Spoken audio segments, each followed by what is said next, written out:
Admiral Gray smiled, and it wasn't a nice smile. Yes, we did. And you know what? We'd do it again. You want to talk about deception? Every treaty you forced us to sign was a lie wrapped in diplomatic language. Every trade agreement was theft with legal terminology. Every mutual defense pact was a protection racket. We learned deception from masters. How long? The Vox Collective asked, their energy field pulsing rapidly. How long have you been planning this?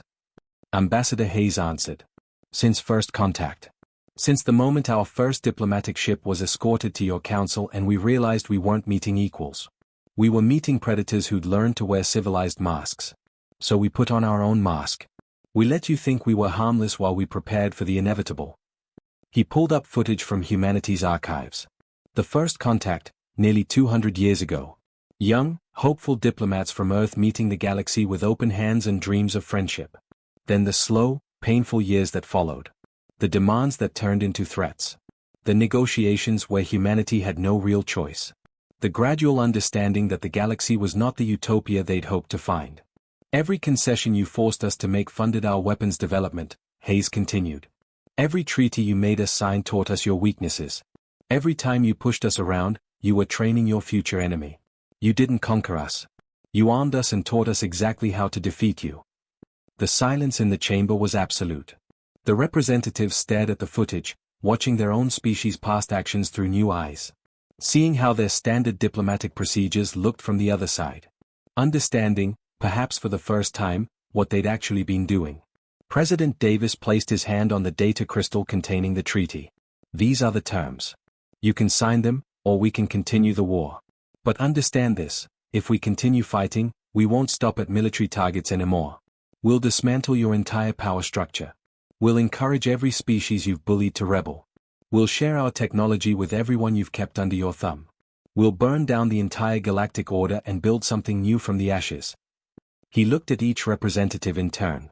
Or you can sign, accept that the galaxy has changed, and start learning how to coexist with species as equals instead of subjects. The Thalaxian representative reached for the signing stylus with a shaking hand. If we sign, will you share your technology? Your weapons? Other species might use them against us. General Bradley's response was cold. That's exactly the point. You kept advanced technology from other species to maintain your dominance. Now everyone gets access. Welcome to a galaxy where strength isn't measured by who you can bully, but by what you can build. One by one, the representatives signed. Some with resignation. Some with barely concealed anger. But they all signed. As the last signature was recorded, Ambassador Hayes stood. The galaxy is watching this. Every species that you've pushed around, everyone who's been forced to bow to the prosecution force, they're all seeing this moment. They're learning that empires can fall. That bullies can be beaten. That the natural order you've enforced for centuries isn't actually natural at all. President Davis had the final word. Earth's fleets remain on high alert. Our shipyards are still building. We'll never be weak again. Not really. And every species watching this needs to understand, we're not the victims anymore. We're the reminder that underestimating humanity is a fatal mistake. The treaty was sealed. The war was over. But the galaxy had changed forever. Humanity had gone from prey to apex predator in 3 months of brutal warfare. The mask was off, and it wasn't going back on. And in classified facilities across Earth and its colonies, engineers and scientists were already working on the next generation of weapons. Because humanity had learned the most important lesson of all. Peace in the galaxy wasn't achieved through weakness or strength alone. It was achieved through the certainty that attacking humans came with a price tag nobody wanted to pay. The Dragon Emperor Drakthar had ruled the Galactic Coalition for 300 years. 3 centuries of absolute power. 3 centuries of rejections. His palace floated in the void between 2 burning suns, a massive structure of black crystal and ancient metal that made every visiting species feel small and insignificant. Every single week, representatives from across the galaxy arrived at his throne room. They came bearing gifts that would make entire civilizations weep with envy. The insectoid traders from the Amber Nebula once brought him a living star captured in a containment field, its light pulsing with the rhythm of creation itself. Drakthar stared at it for exactly 3 seconds before waving his clawed hand in dismissal. The star was released back into space, and the insectoids left humiliated. The crystalline beings from Sector 9 presented him with memory crystals containing the collected knowledge of 40 extinct civilizations. Wisdom that could solve problems humanity hadn't even discovered yet. Drakthar didn't even look at them. His golden eyes remained fixed on some distant point beyond the palace walls, beyond the stars themselves. The crystals were returned unopened. Nobody knew what the Emperor wanted. Some thought he was testing them, waiting for the perfect gift. Others believed he'd simply grown too powerful to need anything. A few whispered that 3 centuries of rule had hollowed him out, leaving nothing but pride and scales and ancient fire. Then humanity arrived. They were the newcomers, the babies of the galactic community. While other species had been traveling between stars for thousands of years, humans had only figured out faster than light travel 2 decades ago. They were clumsy, enthusiastic, and desperately wanted to be taken seriously. Their technology was primitive compared to the Coalition's elder races. Their ships were held together with what the other species jokingly called hope and duct tape. Ambassador Ryan Torres represented Earth at the palace. He was a career diplomat who'd spent his entire life preparing for first contact scenarios. But nothing could prepare him for Drakthar. The dragon stood 15 feet tall, his obsidian scales absorbing light like a black hole. When he moved, the air itself seemed to bow out of his way. His presence didn't just fill the throne room, it crushed everything else into insignificance. Ryan watched delegation after delegation get rejected. He took notes, looking for patterns. The Hive Collective brought neural interfaces that could link minds across light years. Rejected before the presentation finished. The silicon-based architects offered to build him a palace that could fold through dimensions. Rejected before they finished unrolling the blueprints. The telepathic whispers from the Dark Zone offered to show him the thoughts of every living being in the galaxy simultaneously. Drakthar actually laughed at that one, a sound like grinding stone, before rejecting it. Ryan's hands were shaking when humanity's turn came. Earth had spent 3 years and most of their diplomatic budget creating the empathy engine. It was a device that could translate emotions perfectly across any species barrier. Imagine never misunderstanding someone again. Imagine perfect communication between beings who evolved under different suns, who thought in different dimensions, who experienced reality itself differently. Ryan gave the presentation of his lifetime. He explained how the empathy engine could unite the coalition like never before. How it could prevent wars, forge alliances, create understanding where there was only confusion. He spoke about humanity's greatest strength, their ability to connect, to empathize, to see themselves in others no matter how different those others might be. Drakthar let him finish. That alone was unusual. Then the Emperor leaned forward slightly, and Ryan felt hope surge in his chest. The dragon took one breath. Just one. Fire so hot it burned blue erupted from his mouth and reduced the empathy engine to molten slag in half a second. 3 years of work. Billions of dollars. Humanity's best chance at proving themselves. Gone before Ryan could even process what happened. The Emperor didn't say a word. He simply turned his massive head away, indicating the audience was over. Ryan stood there in shock, staring at the melted puddle that used to be humanity's pride and joy. Behind him, he could hear the other delegations murmuring. Some sounded sympathetic. Most sounded satisfied that humanity had failed just like everyone else. But the worst part came 3 days later. Drakthar announced he would personally tour Coalition worlds over the next year. Each species would host him for 1 week. They would show him their greatest achievements, their most impressive cities, their proudest moments. And he would judge them. Species that failed to satisfy him would face sanctions. Trade restrictions. Technology embargoes. Isolation from the greater galactic community. When the lottery was held to determine the order of visits, humanity drew one of the earliest slots. They had 6 months to prepare. Earth's government immediately went into crisis mode. Every expert was consulted. Xenopsychologists tried to figure out what Drakthar wanted. Cultural historians studied 3 centuries of his rejections looking for clues. Engineers worked around the clock designing new marvels. Artists composed symphonies in mathematical languages they hoped would appeal to an immortal dragon's sensibilities. The plan was to show him New Washington, Earth's capital. The gleaming city was humanity's crown jewel, with its fusion towers reaching toward the sky and its gardens covering every rooftop. They would demonstrate human resilience, human creativity, human potential. But then someone in Drakthar's intelligence network did a deep scan of human colonies. And they found New Hope. A tiny frontier settlement that Earth's diplomatic corps had deliberately left off every official document. A poor, struggling colony barely surviving on the edge of known space. The Emperor changed his plans immediately. He would visit New Hope instead. Not as a gesture of kindness, but as punishment for humanity's attempted deception. He would see what they tried to hide, and he would judge them for it. Ryan received the notification at 3 in the morning. He stared at his screen in horror. New Hope wasn't ready. New Hope would never be ready. They just condemned humanity's future to the judgment of an immortal dragon who rejected everything, and he'd be evaluating them based on their poorest, most desperate colony. The timer started, 14 days until Drakthar arrived at New Hope. New Hope existed on the very edge of human space, orbiting a red dwarf star that barely gave enough light to see by. The colony had been established 15 years ago with big dreams and bigger promises. It was supposed to be humanity's gateway to the outer territories, a thriving hub of trade and exploration. Instead, it became a dumping ground for people who had nowhere else to go. The buildings were prefabricated units that should have been replaced after 5 years. They were now going on 12. The solar panels were cracked and patched with whatever materials the colonists could scavenge. The water recycling system broke down every other week.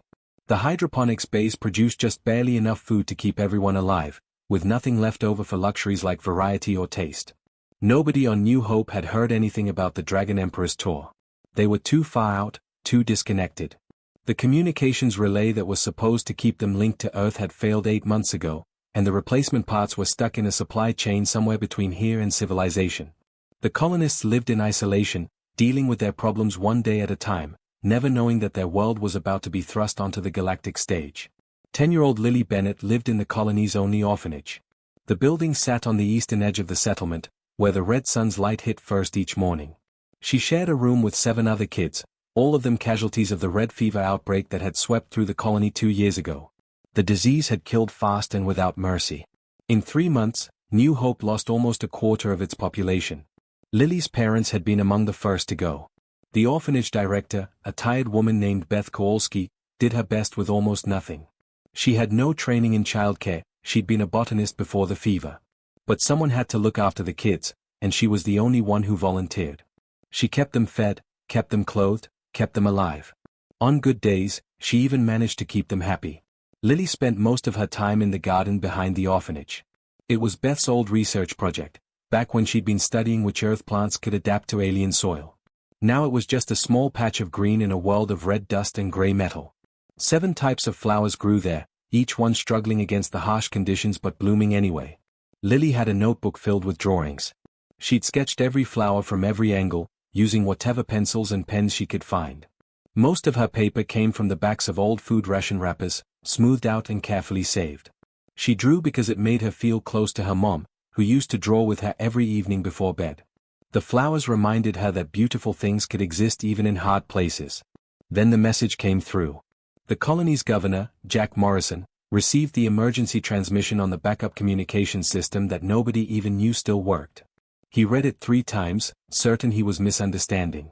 Then he read it a 4th time and felt his stomach drop through the floor. The Dragon Emperor Drakthar was coming to New Hope. Not in 6 months.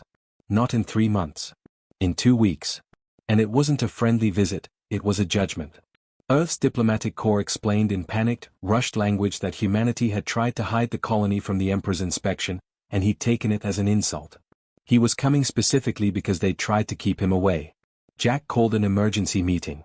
Every department head, every community leader, everyone who had any authority crowded into the colony's tiny administration building. The mood was somewhere between panic and resignation. "We can't make this place presentable in 2 weeks," said Tom Chen, the head of infrastructure.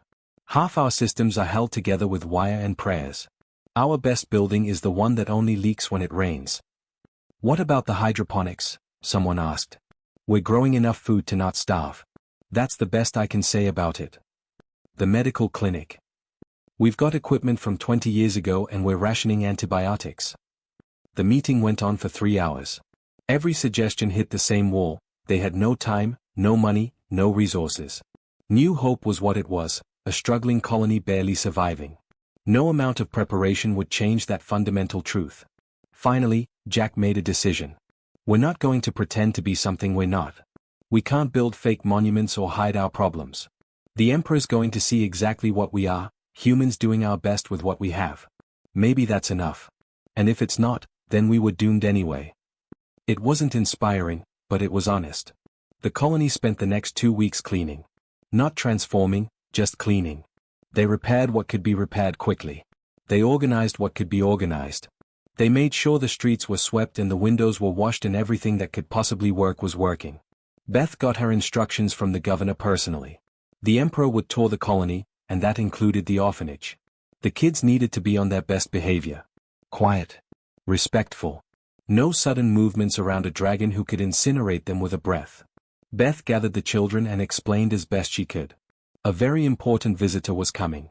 Someone powerful and dangerous. They needed to bow when he arrived and stay silent unless spoken to. No running, no shouting, no questions. Lily listened carefully and nodded. But inside, she was curious.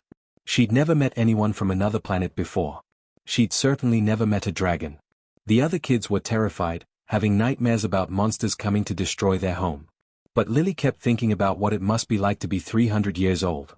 All the things you'd see. All the places you'd go. All the flowers you'd encounter across 1,000 different worlds. She spent the evening before the Emperor's arrival drawing. Not her usual flower sketches, but something different. Something she couldn't quite explain even to herself. She worked by the dim light of the recycled lamp in her room, tongue poking out in concentration, getting the details just right. The other kids asked what she was drawing. "A thank you card," she said simply. "For coming to visit us." They told her she was crazy. The Emperor rejected everything.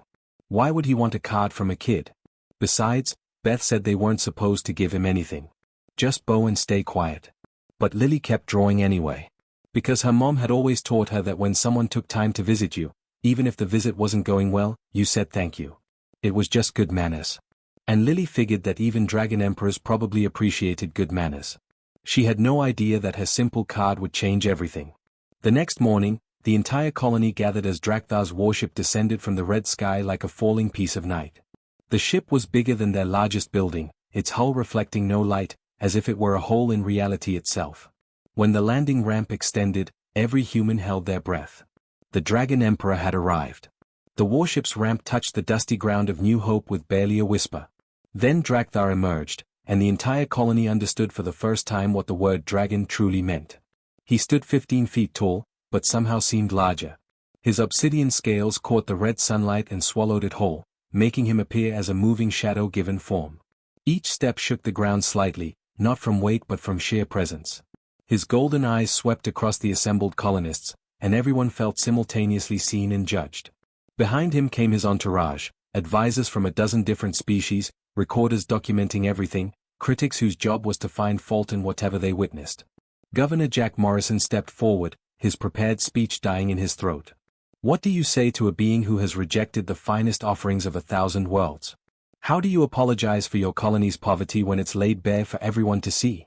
Emperor Drakthar, Jack managed, his voice steadier than he felt. Welcome to New Hope. We are honored by your presence. We may not have much, but what we have, we offer honestly. The dragon said nothing. His expression was unreadable, carved from ancient stone and older pride. He simply gestured forward with one clawed hand. Show me. The tour began in the worst possible way. Jack led the Emperor through the main street, past buildings that looked tired even in the kindest light. The prefab units were faded and patched. Several had visible repair work where the seals had failed. One building had an entire wall panel replaced with something that didn't quite match, scavenged from another unit that had collapsed during a storm. Drakthar's advisors whispered among themselves, making notes on floating holographic displays. The human colonists who lined the streets kept their eyes down, feeling the weight of shame. This was humanity's face to the galaxy, not the gleaming towers of Earth, but the struggling reality of New Hope. In the hydroponics bay, Jack showed the Emperor their food production. Rows of plants growing under artificial lights, their leaves yellowed from nutrient deficiencies they couldn't quite correct. The system produced approximately 87% of what the colony needed to survive. The remaining 13% came from supply ships that arrived every 3 months, assuming they arrived at all. We've managed to adapt 17 Earth species to grow in our soil, Jack explained, trying to find something positive to highlight. It's not much, but it's kept us alive. Drakthar looked at the struggling plants. One of his advisors, a floating orb of crystallized thought, commented in a voice like wind chimes.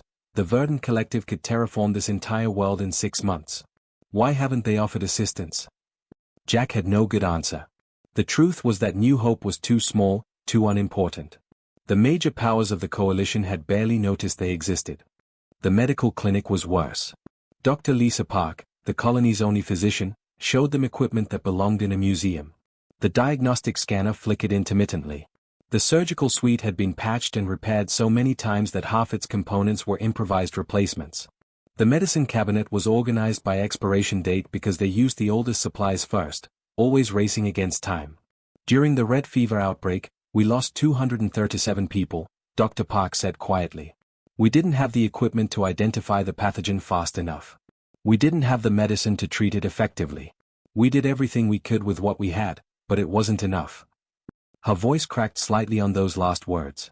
Draktar's golden eyes fixed on her for a long moment, but he said nothing. His face remained that same unreadable mask. Behind him, his advisors continued their whispered assessments, their floating displays filling with data that would determine humanity's fate. The school came next. One large room where teacher Robert Hayes instructed 42 children ranging from 6 to 16 years old. He taught every subject himself because he was the only teacher they had. The textbooks were digital files loaded onto tablets that were 3 generations out of date. The desks were mismatched, salvaged from various sources. But the walls were covered with the children's artwork, bright splashes of color in an otherwise gray world. We focus on practical skills alongside traditional education, Robert explained. These kids need to know how to repair a water purifier as much as they need to know mathematics. We teach them to solve problems with limited resources because that's the reality they're growing up in. One of the students, a brave 12-year-old named Kevin, raised his hand. Robert nodded nervously, praying the kid wouldn't say something that would make things worse. Emperor Draktar, sir, Kevin said, his voice shaking but determined. Is it true you've seen 1,000 different worlds? What's the most interesting thing you've ever learned? The room went silent. Nobody breathed. You didn't ask the Emperor questions. You didn't engage him in conversation. You certainly didn't treat him like a visiting teacher doing show and tell. But Draktar actually paused. He looked at Kevin with those ancient golden eyes, and for the first time since arriving, something flickered across his face. Not anger. Something else. Something almost like surprise? The most interesting thing, the dragon said slowly, his voice like grinding mountains, is that in 300 years, you are the first person to ask me that question. Then he moved on, leaving Kevin stunned and the rest of the room exhaling in relief. The final stop was the orphanage. Beth Kowalski had spent 3 days preparing, which mostly meant making sure everything was as clean as possible and coaching the kids on proper behavior. 23 children lived there now, all of them orphaned by the red fever. They stood in a neat line as the Emperor entered, their heads bowed, their hands clasped in front of them. Beth introduced each child by name, giving brief backgrounds. Most of the kids kept their eyes down, terrified. A few snuck glances at the massive dragon, then quickly looked away. They'd been told to stay silent, to be respectful, to not draw attention to themselves. Lily Bennett didn't get the memo. Or rather, she got it and decided that being polite was more important than being silent. When the Emperor's gaze swept past her, she looked up. Right at him. No fear in her eyes, just pure curiosity burning bright. Are you really 300 years old? She asked, her voice clear in the quiet room. Beth went pale. Governor Jack closed his eyes. Every adult in the room waited for the dragon to incinerate the impudent child who'd broken protocol. But Draktar stopped. He turned his massive head, focusing entirely on this small human girl who barely came up to his knee. Yes, he said simply. Lily's face lit up. You must have seen so many flowers then. Different ones on every planet, right? Do you remember them? Flowers? The word seemed foreign in his mouth, as if he were speaking a language he hadn't used in centuries. Lily nodded enthusiastically, and suddenly she was off, telling him about the 7 types of flowers in their garden. The memory roses that bloomed red like earth sunsets. The hope lilies that opened their petals even in the harsh red light of their dim sun. The earth violets that her mom used to love, grown from seeds carried across the stars. She talked about how each flower had a story, how her mother had told her that flowers were nature's way of being beautiful even when everything was hard. The Emperor listened. For the first time since arriving, he wasn't judging or dismissing. He was actually listening to a 10-year-old girl talk about flowers. His advisors looked confused. The colonists looked terrified. But Lily just kept talking, her hands gesturing as she described each bloom, completely unaware that she was doing something unprecedented. And deep in Draktar's ancient chest, something stirred. A feeling he'd thought he'd burned away centuries ago.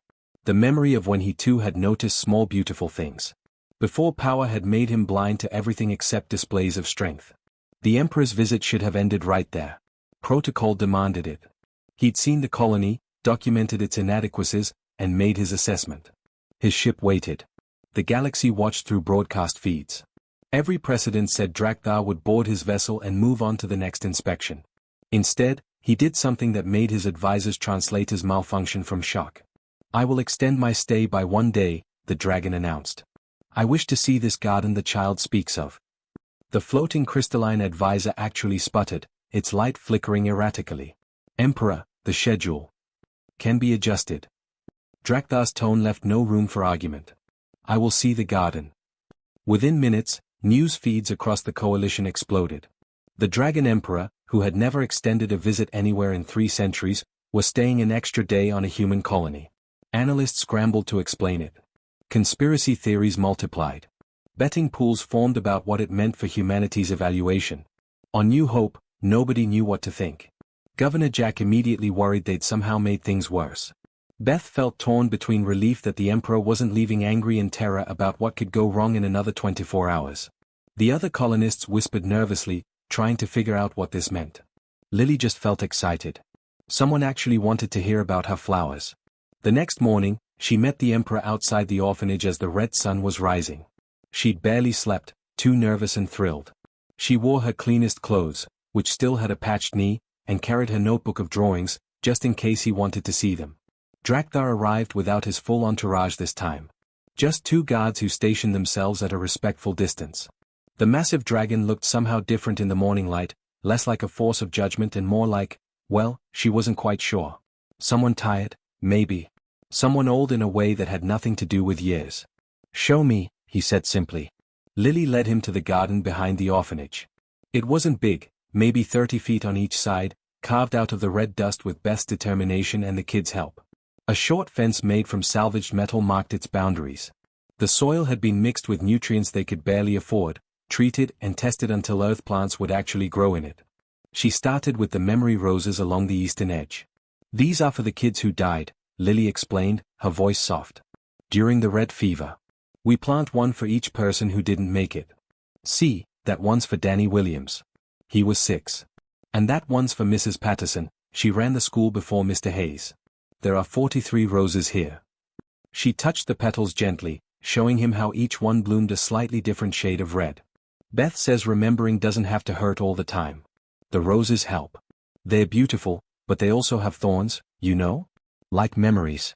They can hurt you if you grab them wrong, but if you're careful, you can appreciate them without getting cut." Drakthar looked at the roses for a long time. When he spoke, his voice was quieter than she'd heard before. "In 300 years, I have attended countless memorial ceremonies. Monuments of crystal and light, structures that touch the clouds, entire moons carved into tributes. But no one has ever explained memory as well as you just did." Lily didn't know what to say to that, so she moved on to the hope lilies in the center of the garden. These grew in a small cluster, their white petals opening toward whatever sunlight they could catch. "These are the coolest," she said, her enthusiasm returning. "They're not supposed to grow here. The light's too red, the soil's too acidic, everything's wrong. Beth tried for 2 years and they kept dying. But then she stopped trying to make them grow like they would on Earth. She let them adapt. And look, they're shorter than normal, and their petals are thicker, but they bloom. They found a way." "They changed themselves to survive," Drakthar observed. "No, they stayed themselves," Lily corrected him, showing a confidence she'd never have with any other adult. "They're still lilies. They just found a way to be lilies here instead of lilies on Earth. There's a difference." The dragon's head tilted slightly. He was actually considering her words. Not dismissing them, not ignoring them, thinking about them. She showed him the earth violets next, tiny purple flowers that grew in the shadiest corner. "These were my mom's favorite. She used to say that violets were humble, they didn't need to be the biggest or brightest. They just bloomed where they were and made that spot more beautiful. I planted these from seeds she'd saved. They're like a piece of her that's still growing." Lily's voice caught slightly, and she stopped talking for a moment. Drakthar didn't rush her. He simply stood there, this massive creature of scales and fire, waiting for a child to compose herself. "Do you miss her?" he asked finally. "Every day," Lily admitted. "But the flowers help. When I take care of them, it feels like I'm taking care of her memory, you know? Like I'm keeping something alive." They walked through the rest of the garden slowly. The frontier sunflowers that grew tall despite the weak light, their heads always turning to track the red sun across the sky. The pioneer marigolds that Beth said were hardy enough to grow anywhere, their orange blooms a shock of color against the gray buildings. The settler sage, which wasn't even a flower but smelled amazing and kept the bugs away. For each plant, Lily had a story. Not grand tales, just simple truths about growth and survival and finding beauty in hard places. She talked about how she and the other kids took turns watering everything, how they'd learned to recognize when a plant needed more nutrients or different light. How the garden had become their shared project, something they built together. Drakthar listened to all of it. And as he listened, something became clear to him, something he'd forgotten over 3 centuries of receiving tributes and rejecting offerings. This child wasn't trying to impress him. She wasn't performing or calculating or attempting to gain favor. She was simply sharing something she loved with someone who'd shown interest. There was no angle, no hidden agenda, no expectation of reward. She just wanted to tell him about her flowers because he'd asked. When was the last time someone had shared something with him without wanting something in return? When was the last time he'd seen something created not for power or prestige, but simply because it mattered to the creator? When was the last time he'd been treated not as an emperor, but as someone who might appreciate beauty for its own sake? Why do you care for them? He asked. The flowers. Your colony struggles for resources. Every drop of water, every gram of nutrients costs you something else. Why spend that on flowers when you could grow more food? Lily looked up at him with those clear eyes. Because we're not just trying to survive, Emperor. We're trying to live. There's a difference. The flowers remind us what we're surviving for. Without them, we'd just be existing. And that's not enough. The dragon stood very still. In 300 years, he'd received gifts of unimaginable technological power. Weapons that could crack planets. Ships that could fold space. Knowledge that could reshape reality. But no one had ever explained to him why beauty mattered. Why the act of creating something lovely in a hard place was itself an achievement worth celebrating. Lily looked at the sky, noticing how the red sun had climbed higher. You probably need to go soon, right? Important Emperor stuff. Yes, Drakthar said. Soon. She nodded, understanding. Then she did something that would change the course of galactic history, though she'd never know the full impact. She reached into her pocket and pulled out a piece of paper, folded carefully. I made something for you, she said, holding it up. To say thank you. The paper in Lily's hand trembled slightly, not from fear but from the morning breeze that swept across New Hope's dusty surface. She held it out toward the dragon, her small hand barely visible against his massive scaled form. Drakthar stared at the offering. His advisors, watching from a distance through their recording devices, held their collective breath. In 300 years, the Emperor had rejected gifts from the most powerful civilizations in the galaxy. Surely he would reject this too, a piece of paper from a child on a forgotten colony. What is it? He asked, not taking it yet. A thank you card, Lily said simply. My mom taught me that when someone takes time to visit you and listen to you, you say thank you. Even if they're important and busy. Especially then, actually, because important people don't have to give you their time, but they did anyway. She pushed the paper a little closer. You didn't have to listen to me talk about flowers yesterday. You could have just looked and left. But you listened like you actually cared. So, thank you. Drakthar's golden eyes fixed on the folded paper. His clawed hand reached out slowly, carefully, and took it from her. The paper looked impossibly fragile against his obsidian scales, like a snowflake resting on volcanic glass. He unfolded it with a delicacy that surprised everyone watching. The paper was the back of a food ration wrapper, the kind distributed to colonies on the frontier. Someone had carefully smoothed it out and cleaned it until the printing on one side was barely visible. On the other side, drawn in colored pencils that had clearly been used down to nubs, was a picture. It showed a massive dragon standing in a garden surrounded by flowers of every color. Beside him stood a tiny human child, barely reaching his knee. Both figures were smiling. At the top, in careful letters that slanted slightly because the writer's hand wasn't quite steady, were the words, "Thank you for visiting. From Lily." The dragon stood absolutely still. His advisor's instruments detected a spike in his bio readings, something they couldn't quite categorize. His breathing had changed rhythm. His core temperature fluctuated. Something was happening that their sensors weren't designed to measure. You drew this? He asked quietly. Last night, Lily confirmed. I'm not very good at drawing dragons. I've never seen one before yesterday. But I tried my best. I hope the flowers look okay at least, I've drawn those a million times. Drakthar looked at the crude drawing. The dragon in it was anatomically incorrect. The proportions were off. The perspective made no sense. By any objective artistic standard, it was the work of an untrained child using poor materials. And it was the most valuable thing anyone had given him in 3 centuries. Because it wasn't trying to buy his favor. It wasn't demonstrating technological superiority or offering strategic advantage. It wasn't about power or politics or positioning. It was simply a child saying thank you in the only way she knew how, with the only materials she had.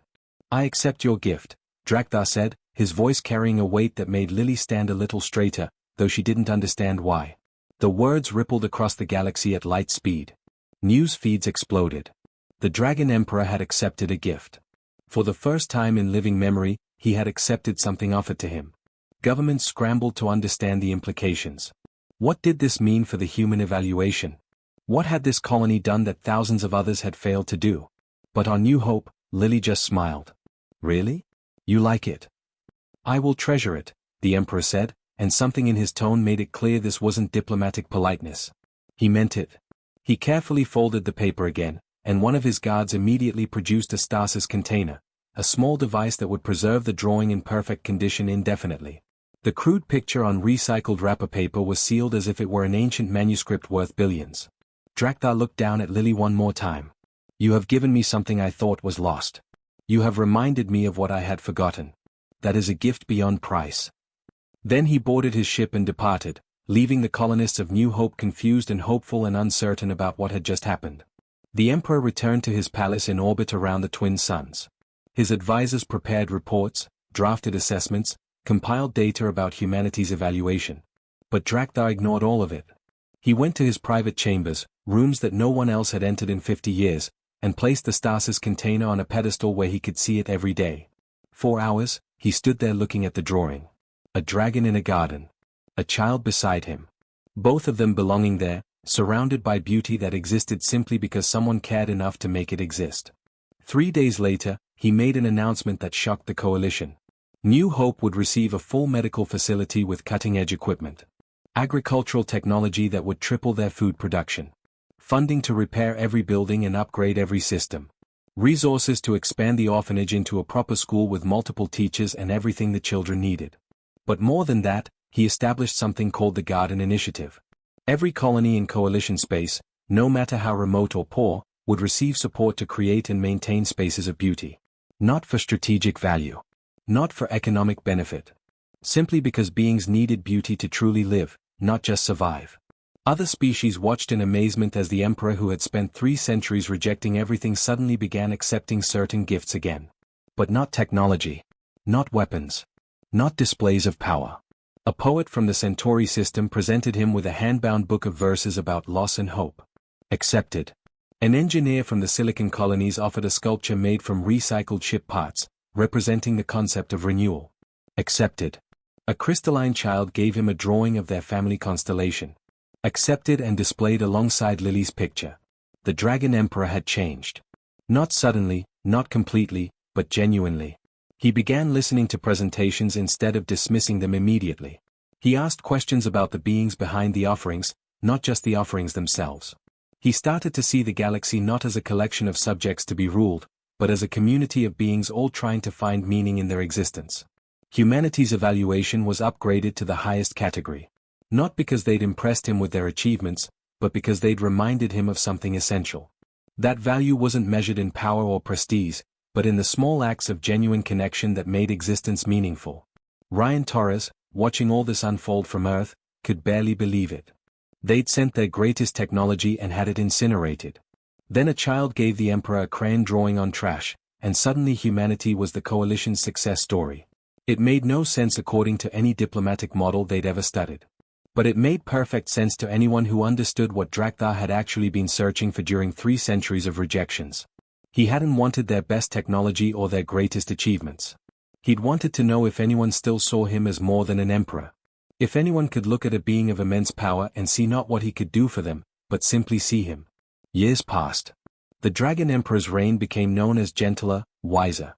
He still commanded absolute power, but he wielded it with something he'd thought he'd lost forever, compassion informed by perspective. When a human journalist finally secured an interview, she noticed the framed drawing visible in the background of the transmission.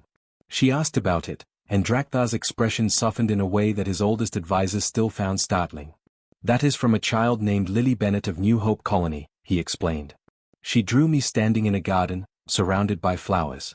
For 300 years, beings had shown me visions of myself as conqueror, destroyer, ruler. She showed me as someone who might simply exist peacefully in a place of beauty. She gave me the gift of being seen not for what I could destroy, but for what I might appreciate." The journalist pressed, "But surely you received more impressive gifts? Technologies worth fortunes? Why does this simple drawing matter?" The dragon's golden eyes fixed on the camera, and through it, on billions of viewers across the galaxy. "Because everything else asked what I could do for them. This asked nothing. It simply said thank you for existing in their presence. After 3 centuries of being seen as a tool or a threat, someone finally saw me as a person. Even if I am a dragon. That is the gift that changed everything." On New Hope, Lily was now in her late teens, studying xenobotany and helping expand the colony's gardens into something truly remarkable. She barely remembered the day she'd given the Emperor a drawing. It had seemed like such a small thing at the time. She had no idea that her simple act of gratitude had sparked a transformation that rippled across the galaxy. That orphanages on 1,000 worlds now had gardens because of her conversation with a dragon. That the most powerful being in known space kept her childhood drawing where he could see it every single day. The flowers in New Hope's gardens continued to bloom, tended now by a new generation of children who would never know hunger or inadequate medical care. They grew in soil enriched by resources the colony could never have afforded before the Emperor's visit. They bloomed in colors that brightened the red gloom of their distant sun. And somewhere in orbit around twin suns, in chambers of crystal and ancient stone, a dragon emperor looked at a child's drawing and remembered what it felt like to notice small beautiful things. To be grateful. To connect with another being not through power, but through the simple sharing of what mattered. The galaxy had learned an unexpected truth: the most powerful transformations don't come from the most impressive displays. They come from genuine moments of connection, offered freely, without expectation of return. Sometimes the greatest gift you can give isn't something grand or expensive. Sometimes it's just a hand-drawn thank you card that says, "I see you, and I'm glad you're here."